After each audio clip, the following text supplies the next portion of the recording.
오늘 이렇게 인사합시다. 하나님께 영광을, 인류의 평화를. 시작. 하나님께 영광을, 인류에게 평화를. 아멘. 여러분들 위해, 그리고 여러분들의 자녀들과 여러분들의 가정, 여러분의 직장, 여러분의 사업터전, 그리고 울산광역시, 이 나라 이 민족 위에 그리스도의 충만한 은혜가 함께할 수 있기를 축원합니다. 일본의 우찌무라 간조라고 하는 유명한 신학자가 있어요. 이분은 일본 사람인데도 불구하고 아주 신앙이 탁출한 그런 분이었죠.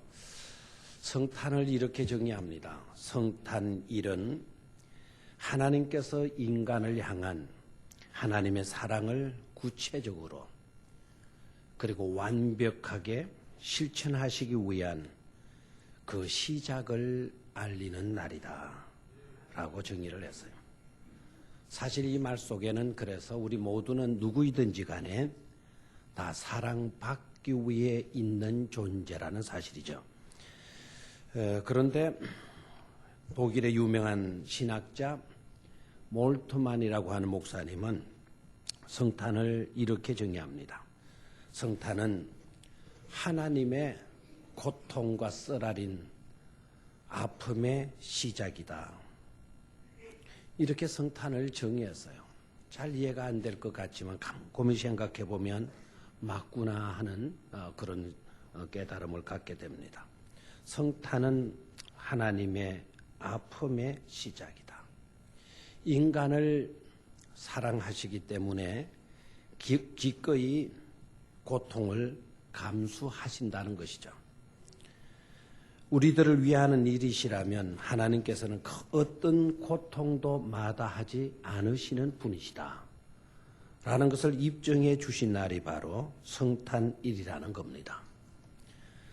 그렇다면 사랑하는 성도 여러분, 여러분들은 성탄을 어떻게 또한 무엇으로 정의하시겠습니까? 여러분에게 성탄절은 어떤 날이냐고 물으신다면 여러분들은 뭐라고 대답을 할 것입니까? 오늘 저는 누구나 한 번쯤 생각해보고 물어보아야 할 중요한 질문 3가지를 던져보려고 합니다. 그리고 그 질문에 대해서 답하면서 함께 큰 은혜를 받고 더욱 복되고 더욱 의미 있는 그런 성탄과 새로운 한 해를 맞이할 수 있으면 좋겠습니다. 먼저 첫 번째 질문은 당신은 애약하셨는가? 애약하셨는가? 이야기 문제입니다. 여러분이 아시다시피 요셉과 마리아는 아구스도의 호적하라고 하는 명을 받아서 만삭인 아내 마리아를 데리고 고향 땅 베들레헴으로 내려가고 있었지 않았습니까?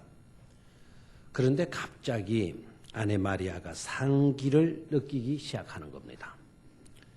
다급해진 요셉은 여관 호텔을 전전긍긍하면서 우리들이 많이 들어왔죠? 방 있습니까? 그럴 때마다 한결같이 여관 주인은 방 없소, 빈 방 없소라고 냉정하게 대답합니다. 결국 우리가 아는 대로 요셉과 마리아는 빈 방을 얻지 못하고 아기를 낳아서 강보에 싸서 구유에 뉘었다라고 했습니다. 누가는 이 사실을 분명히 우리에게 말해주고 있는데 누가복음 2장 7절의 말씀을 보니까 이는 여관에 있을 곳이 없음이러라. 여관에 빈 방이 없었다. 그래서 예수는 강보에 쌓인 채 구유에 놓일 수밖에 없었다라고 누가는 기록하고 있죠. 자, 과연 그럴까 하는 것입니다. 베들레헴은 여러분이 아시다시피 그렇게 크지도 않았고 또한 그렇게 작은 그런 도시도 아닙니다. 그런 마을도 아닙니다. 그렇다고 한다면 외딴 집이 아니었다고 한다면 과연 어린 아기 하나 누일 만한 그런 방, 그런 공간이 하나 없었을까요? 독방을 달라는 것도 아니지 않습니까? 빈 방 없다. 이것은 어떻게 보면 말도 안 되는 소리이지만 우리는 그렇다고 여깁시다. 장소적 공간 없을 수도 있었겠구나 우리는 인정하고 지나갑시다. 만약 그게 아니라면 장소적인 공간은 있었지만 우리는 이렇게도 생각해 볼 수 있을 것입니다. 마음에 여유가 없었던 게 아니었을까? 그 어린 아이 하나 누일 장소 공간이 없었다. 그 말도 안 되는 거다. 그렇다 치고 혹시 그게 아니라면 마음에 사람들마다 여유가 없었던 게 아닌가. 다들 궁색하고 조급하고 각박한 그런 살림을 살다 보니까 그럴 만한 여유가 없었던 것이 아닐까. 우리는 그럴 수도 있겠다. 마음은 원하지만 현실이 따라주지 않은 거, 이거 어떻게 하란 말이냐. 어떻게 보면 우리도 이 문제도 이해될 수도 있는 것입니다. 그러나 지금까지 이해오던 이런 정도의 이해에서 저는 멈추고 싶지 않습니다. 저는 이 문제를 예약의 관점에서 접근해 볼 필요성이 있지 않겠나 하는 것입니다. 만약 요셉과 마리아가 예약을 했더라면 이미 만삭이 되어진 상태였기 때문에 예약을 하고 호주카로 떠날 수도 있었지 않았겠는가. 예약을 했었다면 라고 하는 그런 의문을 한번 제기해 보는 겁니다. 만약 미처 예약을 못했다 하더라도 어느 집마다 찾아가서 예약했는데요. 만약에 내가 예약을 했다라고 이렇게 말을 했다고 한다면 여관 주인들의 반응은 어떠했을까 하는 것입니다. 그것도 아니면 혹시 여관 주인이 마리아와 요셉을 향해서 예약했나요? 라고 이렇게 질문해 보았을 수도 있지 않았겠는가 하는 것입니다. 만약 이것도 아니었다고 한다면 방이 없다라고 다들 이렇게 잡아댈 때 그때 마리아가 솔직하게 나는 잉태를 했는데 처녀로 잉태를 했다. 성령님께서 나더러 인류를 구원할 메시아를 내 태에 허락하셨다. 그래서 내가 잉태되었고 이제 만삭이 되어서 아이를 낳으려고 한다. 내 태에 들어있는 이 아이는 인류를 구원하실 메시아라는 것을 이 사실을 솔직하게 그대로 말했더라면 어떠했겠는가 하는 것입니다. 여러 가지 의문을 우리가 제기할 수도 있겠죠. 저는 분명히 말합니다. 요셉과 마리아가 이미 예약이 됐다고 거짓말을 해서라도 급한 문제를 해결하고 보라는 것이 아닙니다. 그리고 마리아가 자신이 잉태한 아이는 메시아라는 것을 여관 주인에게 말했었다라고 한다면 여관 주인이 감격하면서 아이고 그러냐고, 그러면 어서 들어와라고 이렇게 반갑게 맞이해 주었겠는가, 주었지 않았겠는가 하는 그런 기대감 때문에 그런 의문을 한번 제기해 보는 것도 아닙니다. 만약에 마리아가 메시아를 내가 잉태했다라고 하는 그 사실을 솔직하게 그래도 그대로 말했다고 한다면 아마 여관 주인은 마리아나 요셉을 정신 이상자로 취급해버리고 더 내몰라라 했을 수도 있었을 것입니다. 바로 이게 문제라는 것입니다. 여러분 어떻습니까? 예약의 문제 어떻게 생각합니까? 그게 거짓말일까요? 분명히 마리아의 잉태는 벌써부터 예언되어 있었습니다. 예언이라는 게 뭡니까? 미리 말씀해 놓은 것 아닙니까? 예언이라는 말과 예약이라고 하는 말의 차이가 뭘까요? 예언과 예약은 동일한 말씀입니다. 이사야서의 말씀을 읽어보면 봐라 처녀가 잉태하여 아이를 낳을 것이요 라고 말씀을 했죠. 그리고 미가서에서 예언되어진 내용을 보면 유대 땅 베들레헴아 베들레헴 에브라다야 너는 유다 족속 중에 작을지라도 이스라엘을 다스릴 자가 네게서 내게로 나올 것이다.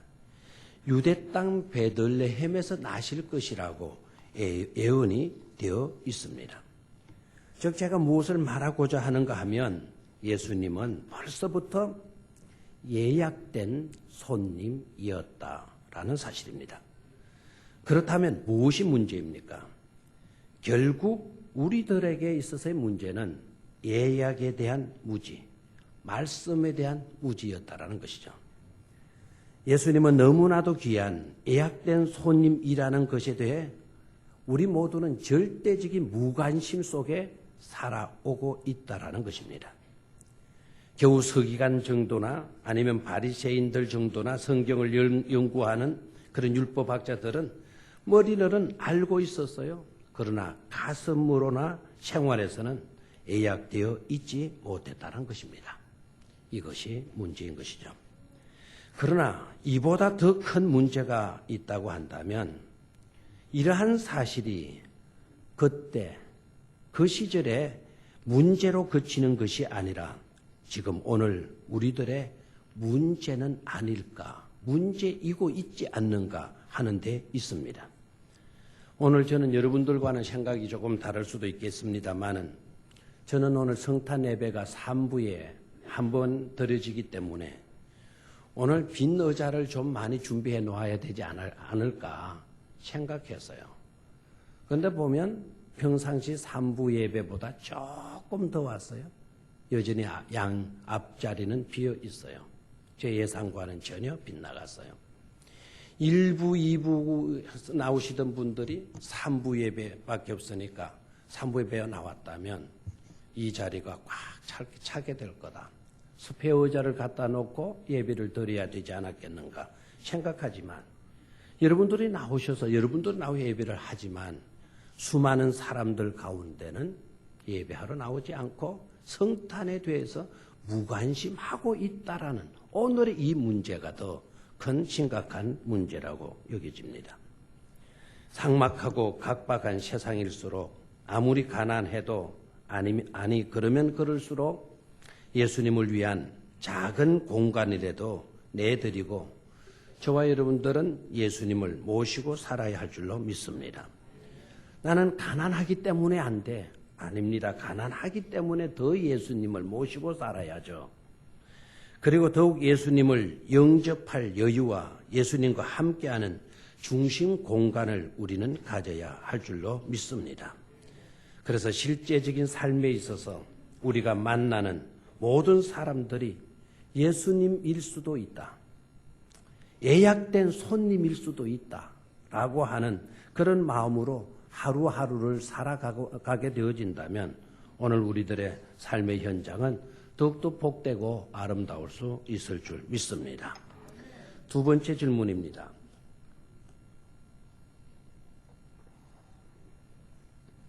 성탄에 누구를 쓰셨는가 하는 질문입니다.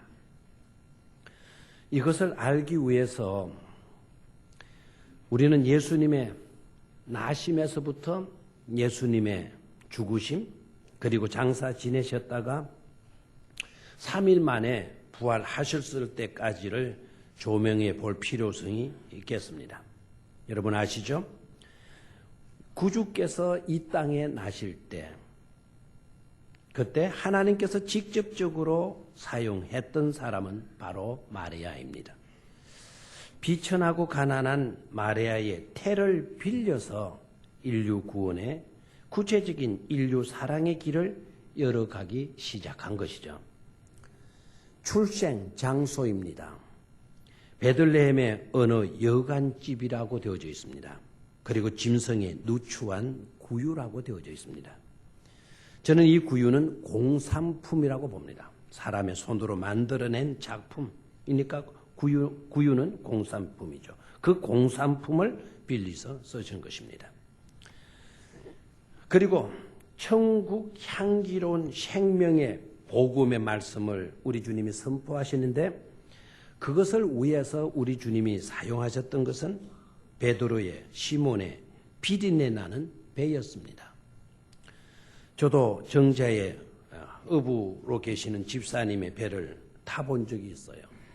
그 집사님 곁에만 가도 비린내가 나요. 그 배 타게 되면 비린내가 물씬 나요. 시몬의 배도 마찬가지였으리라 봅니다. 비린내 나는 그 배를 빌리셔서 천국의 향기로운 복음의 말씀을 선포를 하셨습니다. 십자가를 앞두고 마지막 예루살렘 입성을 위해서는 한 순수한 충농을 하시는 분의 아무도 타보지 않은 나귀를 여러분 빌려서 타신 것 여러분 기억하시죠?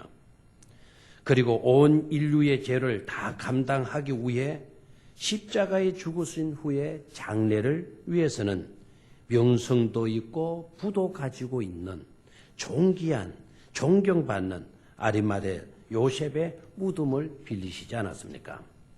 하고 보면 하나님의 구속적 사역을 위해서는 하나님께서는 여자도 쓰셨고 남자도 쓰셨어요.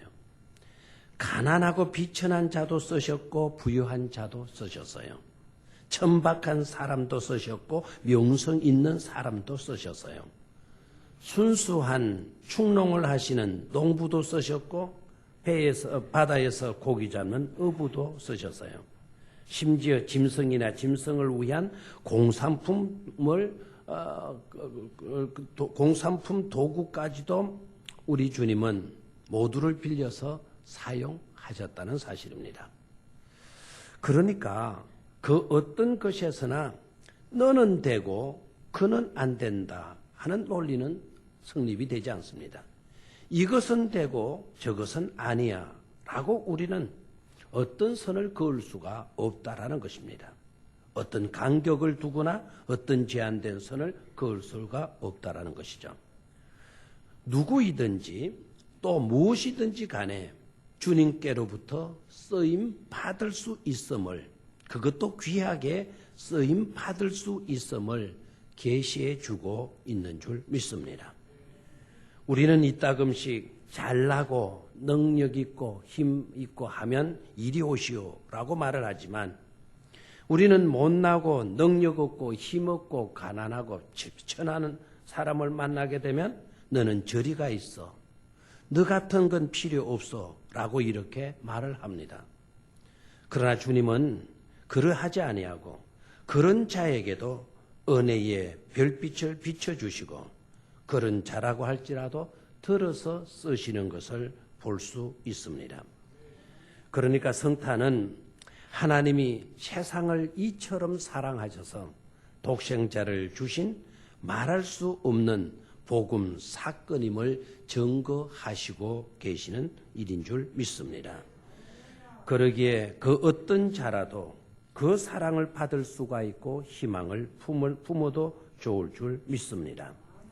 뿐만 아니라 그 모든 것을 우리 주님은 빌려서 사용하셨다는 데에도 역설적인 교훈이 들어 있습니다.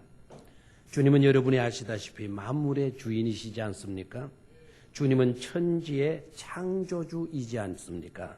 그리하시기에 의리의리한 대접까지도 얼마든지 받으실 수 있는 그런 위치에 계시는 분이십니다.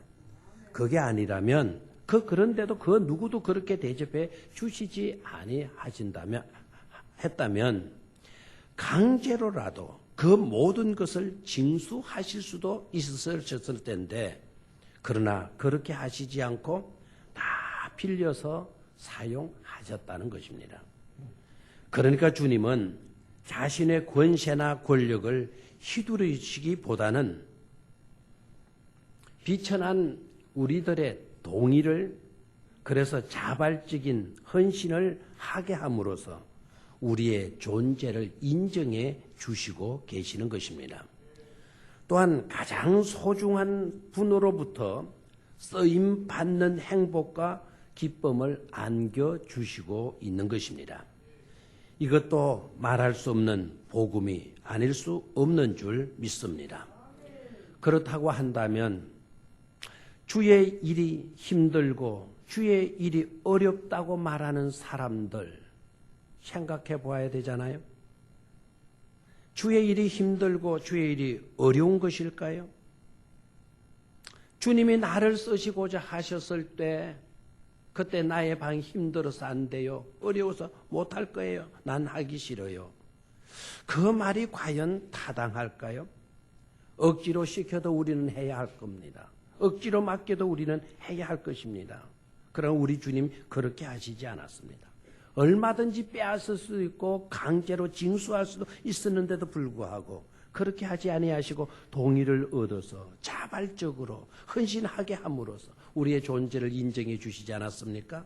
그리고 그 누구도 아닌 하나님으로부터 주님으로부터 쓰임받는 그런 행복과 기쁨을 안겨주는 일이라고 한다면 이것은 못한다, 내팽개칠 것이 아니라 너무나도 보람된 일이로구나, 영광스럽게 여기고 아멘으로 따르는 삶을 살아야 할 줄로 믿습니다. 그뿐만 아니라 우리가 절대로 놓칠 수 없는 또 하나의 복음적 사건이 주님의 성탄에 들어있죠. 비천하고 가난한 마리아의 태를 우리 주님은 사용하셨다고 했습니다. 그래서 마리아는 어떻게 됐나요? 그 일로 마리아는 이 세상에서 최고의 복된 여인이 될 수 있었습니다. 그러기에 우리도 주님을 영접하여 품을 수 있을 뿐더러 영접하면 우리도 이루 말할 수 없는 큰 복을 받아서 복된 자가 되어질 수 있음을 말해주고 있는 것이 성탄인 줄로 믿습니다. 짐승의 구유에 나셨다고 했습니다. 이것은 단순히 짐승의 먹이를 담는 정도로 그치는 것이 아니라 모든 이의 생명을 살리시는 생명의 떡을 담는 그런 공산품이 되어졌으니까 이 공산품이야말로 최고의 가치 있는 도구가 되어진 줄로 믿습니다. 저는 노아의 방주를 찾았다면, 내가 만약에 노아의 방주를 찾았다면 수많은 돈을 얻을 수가 있겠죠. 그러나 저는 노아의 방주보다 우리 주님을 누였던 그 구유를 내가 발견했다면 그 구유의 값은 진품, 명품이 드러났다면 그 값은 얼마 정도 됐을까요? 예수님을 담은 그 구유 부르는 게 값인 줄로 믿습니다. 그 구유만 제가 발견했다면 천하 만민을 살리는 생명의 떡을 담은 그 구유 아닙니까? 그 구유를 제가 하나님께서 2월 아니면 5월 달에, 내년 2월 아니면 5월 달에 성지순례 갈 건데 그때 베들레헴에 가가지고 저는 눈을 뜨고 이제 기도 많이 하고 하나님 찾고 있는 거 찾게 주시옵소서 해서 그거 찾게 되면 경품에 내놓겠어요. 경품에 나서 수천억 해가지고 울산 전체를 사가지고 울산 전체를 하나님의 도성을 만들고 싶습니다. 그렇다고 또 그 일을 두고 일부러 기도는 하지 마십시오. 상상할 수 없는 가치는 가장 최고의 공산품이 뭘까요? 저는 이 구유라고 생각합니다. 베드로의 비린내 나는 배를 빌려 사용하심으로써 베드로의 배는 최고의 복음을 담는 그릇이 될 수 있었을 뿐만 아니라 복음을 가르치는 최고의 교실이 되었고 뿐만 아니라 베드로로 하여금 대사도가 되게 하여 주신 것입니다. 또한 예루살렘 입성 때 타신 벳박의 어린 나귀 새끼, 우리 주님을 태우심으로써 우리 주님께로부터 사용되어짐으로 인하여서 이 나귀는 만 왕의 왕을 태운 의전용 최고의 차량이 된 줄로 믿습니다. 요셉이 자신을 위해 준비해 놓은 자신의 무덤, 자기가 묻혔으면 그 무덤은 일반적인 무덤에 지나지 않았을 것입니다. 그러나 우리 주님이 그 무덤을 이용하심으로 인하여 그 무덤은 열린 무덤 1호가 되어진 것입니다. 무엇을 말하는 것입니까? 주님의 성탄은 우리를 높이시기 위한 성탄이라는 겁니다. 우리를 살리시기 위한 성탄이라는 것입니다. 그토록 우리를 잘 되도록 하기 위한 성탄이라는 것입니다. 우리를 복되게, 복되고도 복되게 하게 하시는 것이 바로 놀라운 성탄 사건이 되는 줄 믿습니다. 이번 성탄 때 이러한 축복이 여러분 위에 임하게 되길 주의 이름으로 축원합니다. 마지막 세 번째로 어느 길로 갈 것인가 하는 것입니다. 동방 박사들은 아기 예수께 경배하고 다른 길로 돌아갔다. 다른 길로 돌아갔다라고 했습니다. 그렇다면 성탄의 자리에 나와서 오늘 우리가 아기 예수께 경배하고 우리도 돌아가야 할 것인데 이 성전문을 떠나서 내가 가야 할 다른 길, 내가 나아가야 할 다른 길은 무엇이며 어떤 길이냐 하는 것입니다.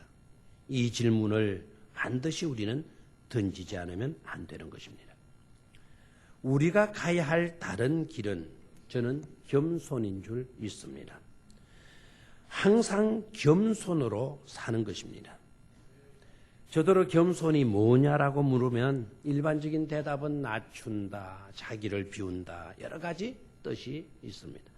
그렇게 말하고 맞는 이야기, 낮추는 거, 비우는 거, 그게 겸손이죠. 저는 오늘 본문을 중심으로 해서 겸손을 설명하라고 한다면 저는 이렇게 겸손을 설명하고 싶어요. 겸손이란 묵묵히 성령의 지시를 따르며 사는 삶이 겸손이다. 이렇게 정의하고 싶습니다. 동방 박사들에게 있어서 다른 길은 뭐였을까요? 저는 동방 박사들에게 있어서 다른 길은 바로 겸손인 줄 믿습니다. 헤롯 대왕의 죽임을 목적으로 한 그 말대로가 아니라 자신들의 지식과 상식대로가 아니라 성령의 지시대로 이들은 묵묵히 순종하며 돌아갔다는 것입니다. 자신들이 알고 있는 길이 있어요. 왔던 길, 그 길만큼 정확한 길이 어디 있겠어요? 자신들이 아는 길, 왔던 길을 우선하지 않았고 헤롯의 간청에 매이지 않았고 오직 성령의 지시에 순종해서 돌아가는 것. 이게 바로 겸손의 모습인 줄로 믿습니다. 성령보다 하나님의 말씀보다 내 생각이 앞서면 그건 교만입니다. 성령보다 내 경험을 앞세우거나 내 지식을 앞세우거나 내 감정을 우선하게 되면 그것은 겸손이 아닙니다. 만약에 우리가 교만하면 망합니다. 무너지고 맙니다. 교만하는 자가 잘 되는 것 같아도 절대로 잘 되지 않습니다. 겸손한 자가 이기고 겸손으로 묵묵히 꾸준히 달리는 자가 우승하게 되어지는 줄 믿습니다. 이제 잠시 동영상을 하나 보겠는데 실제적으로 얼마 전에 있었던 경기의 마지막 장면을 여러분이 잠시 한번 보시고 그 장면의 내용에서 무엇을 느낄 수 있는지를 여러분 한번 생각해 보시기를 바랍니다.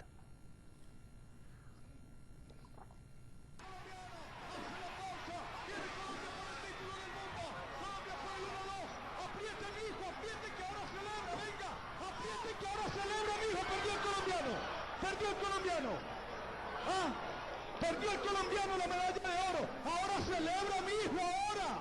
Primero hay que pasar la raya. A ver, esto es para repetición, pero para mí el colombiano... Descalificado, descalificado. ¿Estaba descalificado quién? ¿El colombiano? Sí, Alex. Descalificaron a Alex. Ganó Corea. Colombia no puede perder esta medalla así, por Dios.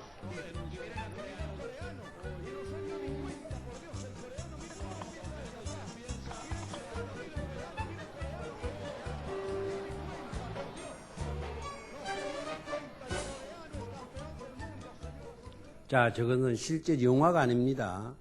실제적인 경기에서 있었던 일입니다. 앞서서 달리던 선수 최고의 저게 무슨 스케이트? 저게 니나이 스케이트. 월등한 실력자예요. 경기가 시작됐어요. 2등하고 10m 이상의 간격이 벌어진 거예요. 마지막 꼬린 지점에 10m 앞서고 있었어요. 지가 이겼다고 하나를. 2등이 10m나 떨어졌으니까 뭐 포기할 만도 하잖아요. 그러나 2등은 쌀쌀같이 마지막 순간에 가가지고 딱 앞선 거예요. 그 마지막 순간에 꽉 달려가지고 스케이트 날이 싹 그 결승 라인을 통과해서 또 보니까 지는 우승한지도 몰랐어. 지는 2등만 한 줄 알았어. 그러니까 나중에 누가 우승한 거예요? 지가 우승한 거예요. 2등으로 돌아와서 우승한 그 친구가 바로 한국 사람 아닙니까? 한국 사람. 화면이 좀 흐리게 나와서 저런데 여러분 저 영상 동영상은 여러분 인터넷에 들어가면 얼마든지 볼 수가 있어요. 자기가 우승했다는 거예요. 나보다 1등할 수 있는 기술자가 실력자가 어디 있느냐는 거예요. 실제적인 경기에서 그 린나이 경기에서 10m를 앞섰다면 이거는 뭐 결승전 앞두고 이거는 뭐 우승한 거랑 다름이 없잖아요. 그래서 세리머니를 한 거예요. 우승. 내가 이겼다. 와. 그런데 우승이 아니라 2등으로 밀려나죠. 나중에 안 거는 2등도 아니었다라는 거예요. 2등도 아니고 실격패했다라는 거예요. 야, 저는 이 이야기에서 얼마나 감동을 받았는지 몰라요. 지 세리머니 할 때 확 이렇게 커갈 때 2등 선수 쳤다라는 거예요. 쳤다라는 거예요. 교만하다가 무너진 거죠. 여러분 절대로 우리는 교만하지 않게 되기를 축원합니다. 우리가 걸어야 할 길은 패망하고 무너지는 그런 교만의 길을 걸어서는 안 되고 내가 걸어야 할 길은 잘 되는 길. 하나님이 우리를 복되게 하는 그 길. 순순히 묵묵히 성령의 지시를 따르며 사는 겸손의 길인 줄 믿습니다. 다음으로는 부드러운 여유입니다. 내가 걸어야 할 다른 길은 여유입니다. 선진국 문화의 바탕은 여유에 있다라는 이런 이야기를 합니다. 사실 그들은 여유롭습니다. 심각한 자리일수록 그들의 모습을 보면 그들은 농담으로 시작합니다. 유머로 시작해요. 그리고 웃으면서 시작해요. 그런데 우리나라 지도자들을 보면 심각한 문제 있으면 들어올 때부터 이마에 내천자를 그려가지고 들어옵니다. 그리고 이렇게 생각하는 것 같아요. 오늘 정말 심각할 거야. 이렇게 생각하고 들어올 거예요. 여러분 그러면 오히려 문제가 잘 풀릴 것 같아도 풀리지 않는다는 겁니다. 심각하고 어려운 문제일수록 우리는 여유를 가지고 좀 유머하고 웃으면서 시작할 수 있는 그런 마음들을 가져야 될 줄로 믿습니다.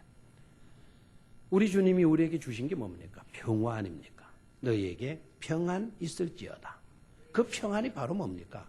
여유로운 마음 아니겠어요? 여러분 불안합니까? 초조합니까? 답답합니까? 걱정하십니까? 근심이 있습니까? 뭐가 없다는 거죠? 여유가 없다라는 거예요. 여유가. 평안이 없다라는 거죠. 우리가 지금부터 걸어가야 할 일들은 결정적일 때, 심각한 문제가 있을 때, 그럴 때일수록 부드러운 여유, 마음의 평안 잃지 않고 오히려 음악을 듣거나 그림을 그리거나 산책을 하거나 하는 그런 여유들을 가질 수 있게 되기를 축원합니다. 마지막 세 번째 우리가 가야 할 다른 길은 헤세드의 길인 줄로 믿습니다. 헤세드라고 하면 하나님의 속성을 드러내는 히브리어입니다. 하나님의 사랑뿐만 아니라 하나님의 사랑의 돌보심이 성실하시다. 하나님은 사랑이시다라고 하는 것으로 끝나지 않고 그러시기에 하나님의 돌보심은 성실하시다. 성실하게 저와 여러분들을 사랑으로 돌보신다라고 하는 그런 의미의 뜻인 것이죠. 그런 고로 성탄을 맞는 저와 여러분들의 삶의 내용도 역시 다른 길로 나아갈 수 있어야 되겠는데 그 다른 길은 지금까지의 미움으로 살았다면, 시기로 살았다면, 다툼으로 분쟁하는 마음으로 살았다고 한다면 다른 길로 가야겠죠. 헤세드의 길인 줄로 믿습니다. 사랑의 마음을 품고 사는 일인 줄로 믿습니다. 사랑의 말을 듣고 사랑의 말을 할 수 있는 그런 삶에 있는 줄로 믿습니다. 사랑한다고 말합시다.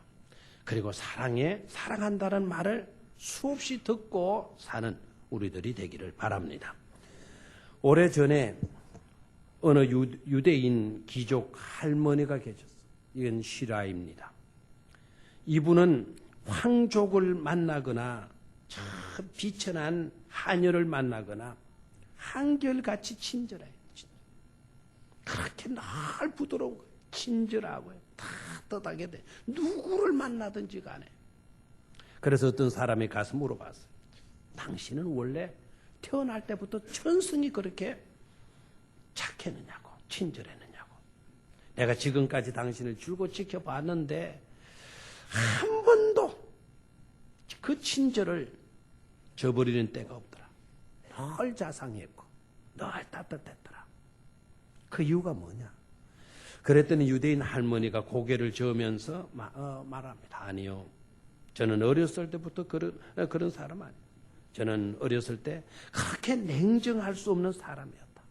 말 한마디를 해도 탁탁 쏘는 벌침보다 더 무서운 그런 말을 하기로 유명했던 그런 아이였다고. 그랬더니 찾아간 사람이 그런데 어떻게 이렇게 된 건가요? 그 할머니가 말합니다. 내가 13살 때 2차 세계대전이 터지면서 독일 군들이 유대인들을 강제 수용소로 끌고 가기 시작했다. 그때 우리 가족도 다 끌려갔다.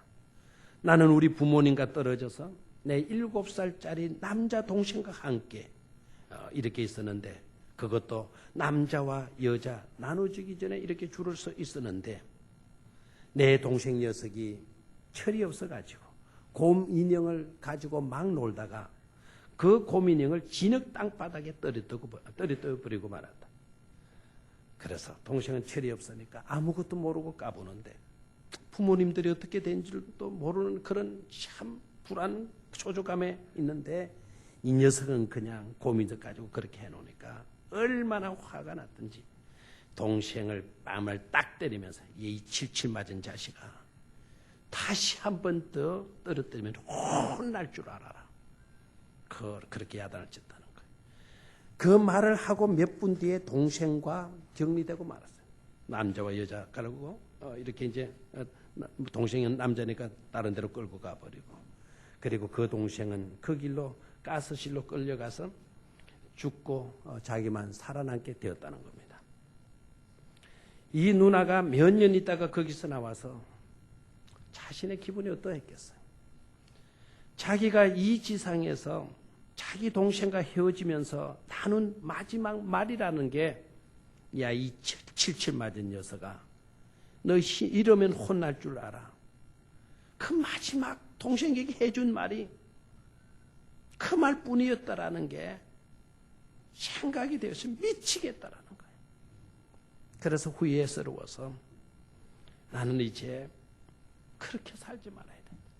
그때 내 동생에게 사랑한다 말했어야 했는데 걱정하지 말아라 동생아 말했어야 했는데 하나님이 너를 지켜주실 것이야 말했어야 했는데 이 칠칠 맞은 녀석아 너 이러면 혼날 줄 알아라. 해야 할 말을 하지 못하고 하지 말아야 할 말을 했던 것이 너무나 가슴에 아팠다. 그래서 결심했대요. 내가 살아남을 수 있었던 것은 하나님의 은총이다. 이제 다시는 그 누구를 대할 때도 다시는 그 사람이랑 못 만날 수도 있다라는 것을 전제하고 후회하지 않는 사랑의 말을 하겠다. 그렇게 평생을 자기의 삶의 원칙으로 삼고 살아왔다라는 것입니다. 사랑하는 성도 여러분, 우리도 살면 얼마나 더 살겠습니까? 사랑하며 삽시다. 사랑한다고 말합시다. 사랑한다는 말을 들으며 사실 수 있기를 축원합니다. 어느 목사님께서 재미나는 글을 쓰셨더라고요. 가나다라 마바사. 가나다라 마바사 노래가 아니고 이건 우리가 웃으면서 살자라는 것으로 이렇게 했대요. 저는 한번 제가 듣고 한 이야기이기 때문에 생각이 안 나는 부분은 제 나름대로 다르게 또 했어요. 자, 가나다라 마바사 여러분이 첫째 말하세요. 가난해도 웃고 나 혼자서도 웃고 다닐 때도 웃고 라일처럼 향기롭게 웃고 마주치는 사람마다 웃고 바다처럼 활짝 웃고 사랑하며 웃고 아기처럼 웃고 와 이래 말이 사실 약해져요? 그 다음 자랑하며 웃고 차를 타도 웃고 파랑새처럼 내 칼을 빠뜨려 먹었네요. 카리스마적으로 웃고 권위 있게 웃고 그 다음 파랑새처럼 또 타도 있나요? 일단 지나가고 바로 넘어가요. 파랑새처럼 행복하게 웃고 하루하루 웃게 살면 하나님도 웃으신다 하는 거예요. 하나님도 웃으신다. 하나님도 우리 보고 웃으실 수 있는 그런 삶을 살 수 있어야 해요. 이제는 좀 다르게 삽시다. 주님께서 차별이나 간격을 두어 고를 파지 않으셨기에 우리도 부족하더라도 아니면 풍족하더라도 서로 조화를 이루는 안개꽃 같은 삶을 삽시다. 성령의 지시라면 또한 하나님께서 말씀하신다면 무조건 아멘하고 따르는 겸손의 삶을 삽시다. 삶의 여유를 가집시다. 주님께서 그토록 사랑하시니 우리 또한 그렇게 헤세드의 삶을 삽시다. 2010년 성탄은 그런 성탄으로 맞이할 수 있기를 주의 이름으로 축원합니다. 하나님 아버지, 세 가지 질문을 이 성탄에 던져봅니다. 그리고 세 가지 질문의 답을 우리의 가슴 속에 새깁니다.